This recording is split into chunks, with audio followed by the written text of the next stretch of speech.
Unang boyfriend ko si Dexter at ika nga nila, head over heels ako sa kanya. Hanggang sa puntong halos halikan ko na ang kanyang mga paa. May paramdam ko lang na mahal ko siya. Ngunit ang paang nais kong halikan ay ang parehong paang umapak sa akin upang malugmok sa klase ng buhay na akala ko'y hindi ko na matatakasan. Nahihiga muna ako. Ilong-ilo na talaga ako. Ay, kung alam ko lang na ganito pala kahirap ang magbuntis. Margie! Ako, si Mama. Ano ba yan, ha? Tanghali na eh! Nakahilata ka pa dyan. Bakit ano ka nung sa sarili mo, Donya? Ma, kasi nahihilo po ako eh. Naku, ang dami-daming huhugas ang mga pinagkainan sa kusina. Hindi mo man lang mahugasan. Yung maruruming damit ng anak ko, ilang araw na nakatambak. Hindi mo man lang maisalang sa washing machine. Aba, pinansesa ka ba rito? Ha? Ma, Alam kasi tayo, tumayo ka dyan. nahihilo nga po ako. Sinungaling ka. Ang sabihin mo, tamad ka. Ay, ewan ko ba doon sa anak kong yon kung bakit sa dinami-dami ng babae na pwedeng buntisin ikaw pa yung napili? Tamad, walang alam sa mga gawain sa bahay. Eh, baka kung kayo lang ni Dexter, mamatay sa gutom ang anak ko sa'yo. Wala kang kwenta!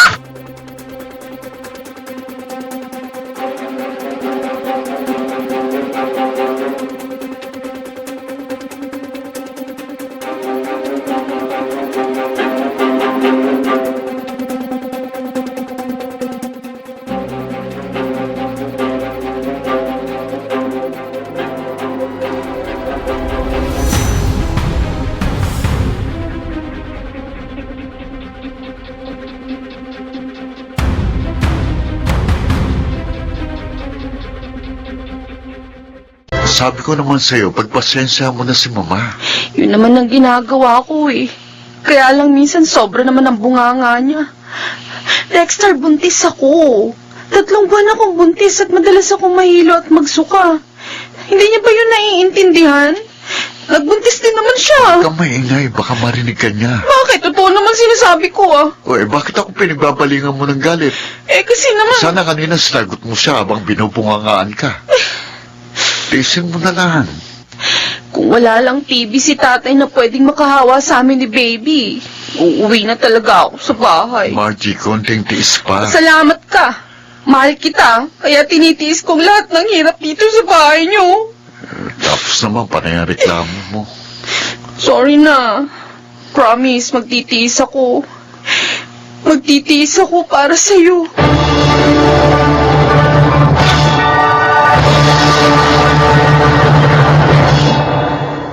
Ay, naku! Mabuti naman at napasyal ka rito, Zarina. O ano, kumusta ka na? Okay naman po. Dati lang po, maganda pa rin. Ay, oo nga, ano. Pansin ko nga yan. Mas gumanda ka ngayon. At saka, ay, ang kinis ng mukha mo, ha? Ay, sandali lang, ha? At ikukuha kita ng maiinom. Ay, wag na po. Ma? Oy, Dexter! Naku, mabuti at naririto ka pa. Si Sarina, yung kababata mo, naalala mo ba? Hi, Dexter. Uy, Kumusta? Sarina, umuwi ka pala? Oo. Okay sige lang ha. ako. Oh, Mabuti magkwentuhan naman muna kayo dyan, ha? Maiwan ko muna kayo. Ah. Maganda ako ng maiinom. Bakit nagpunta ka rito sa bahay? May sadya ka? Meron sana. Pwede ka bang maabala? Ah?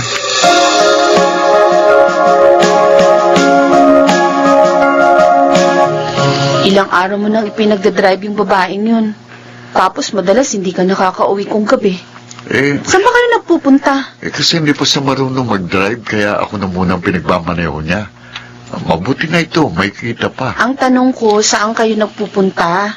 Ha? Paano kapag hindi ka umuwi? Saan ka natutulog? Sa ano? Sa sasakyan. Talaga? Teka nga, pinagdududahan mo ba ako? Inatanong ko lang.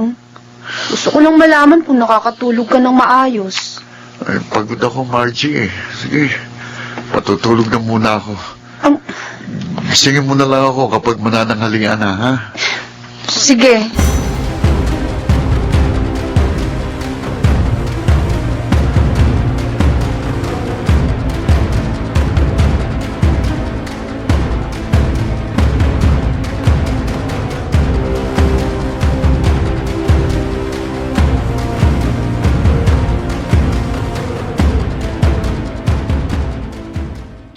Pasensya na po kayo. Isasama ko na naman ngayon si Dexter. Ay, naku, walang problema sa akin yun. Mabuti nga at kayo magkasama. Hindi po kaya magselos ang asawa niya? Ay, wala siyang asawa. Single ang anak ko. Pero, di ba po nakatira na rito sa inyo yung babaeng nabuntis niya? Nako, etong sasabihin ko sa'yo ha. Pinikot lang nun si Dexter. Alam mo naman ang anak ko, habulin. Hindi pa po sila kasal? Ay, hindi. At hindi ako papayag na makasal sila.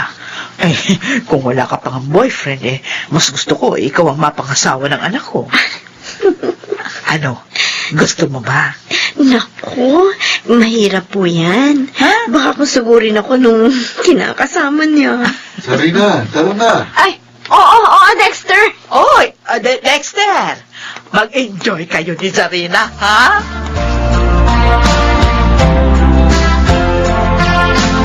Ano? Anong sinabi mo, Margie? Ang sabi ko po, sumusobra na kayo. Hoy! Huwag mo ko pagtataasan ng boses, maldita, ha? Dinig na dinig ko kayo kanina habang inirereto niyong anak niyo sa babaeng yun. At ano po yung sinasabi niyong pinikot ko si Dexter? Ah, bakit? Totoo naman yun, hindi ba? Nuno kayo ng kasinungalingan. Ba't ako lang yung tuhali ka nga rin? Aray ko! Akala mo ba, ha? Dahil butis ka, urungan kita, ha? Aray ko! Aray ko! Aray, Ang aray, tiyan ha? ko! Huwag mo akong kakalabanin! Dahil hindi mo kilala! Hindi mo kilala ang kinakalaban mo!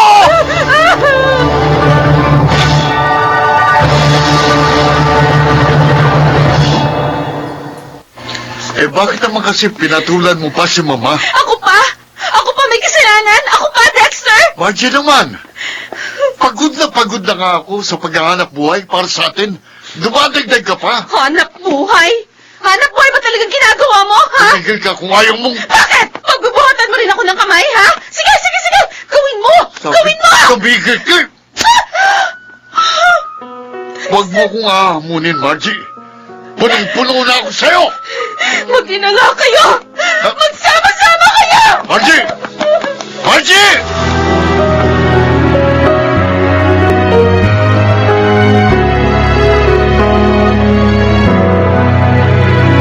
O anong plano mo ngayon?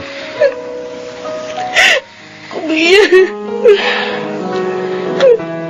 Yan na nga ba sinasabi ko sa'yo eh.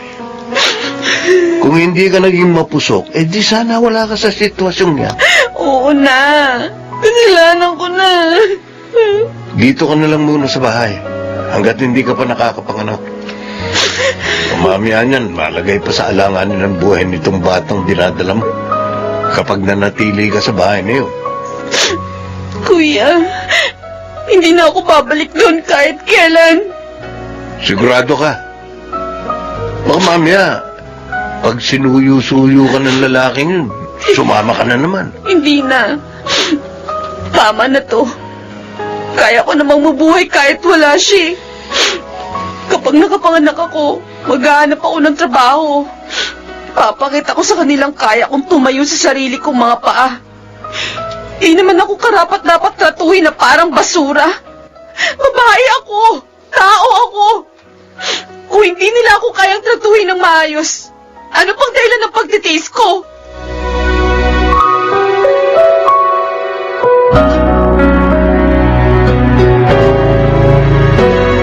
Kapapanganak mo lang.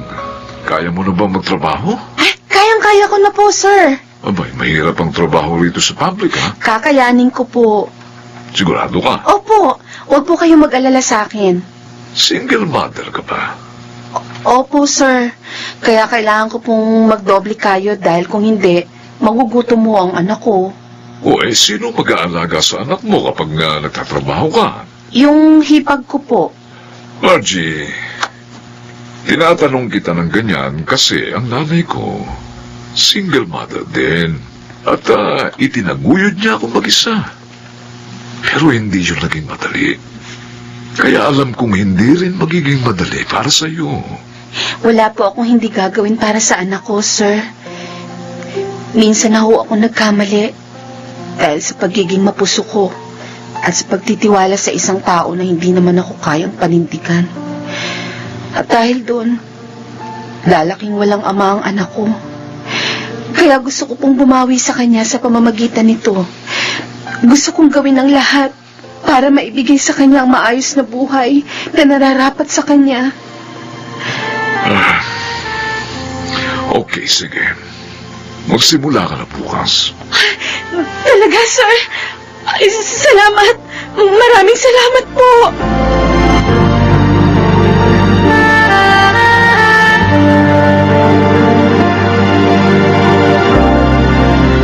Oh, may bisita ka. Sinong... Maiwan ko muna kayo. Anong ginagawa mo rito? Margie, Bakit? si Mama, Bakit ang nangyari sa mama mo? sabi ng doktor, may daning ng buhay niya. Eh, ano ngayon? Margie,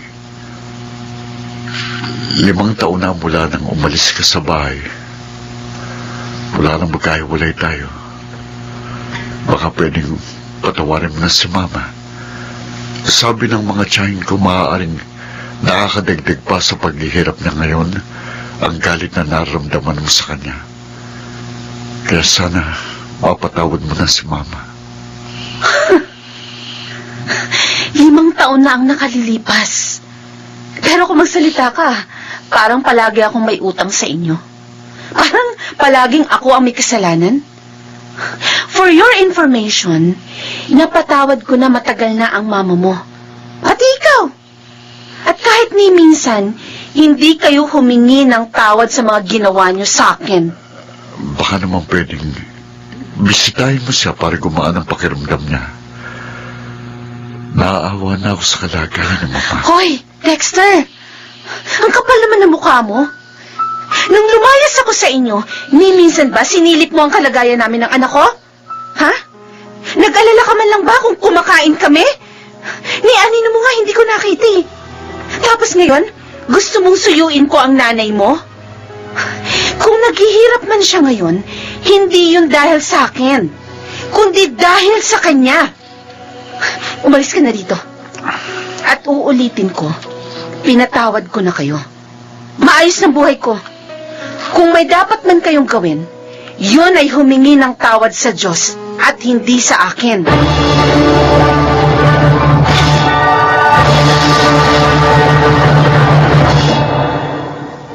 Mula ng araw na yon, wala na akong balita kay Dexter. At masaya ako na tuluyan na siyang nawala sa buhay ko at ng aking anak. Kung may pagmamalaki man ako ngayon, yun ay ang katotohanan na nagawa kong mailayo ang aking anak sa presensya ng mga taong magdudulot lang sa amin ng hirap at pagdurusa. Ako po si Margie at ito ang aking buhay.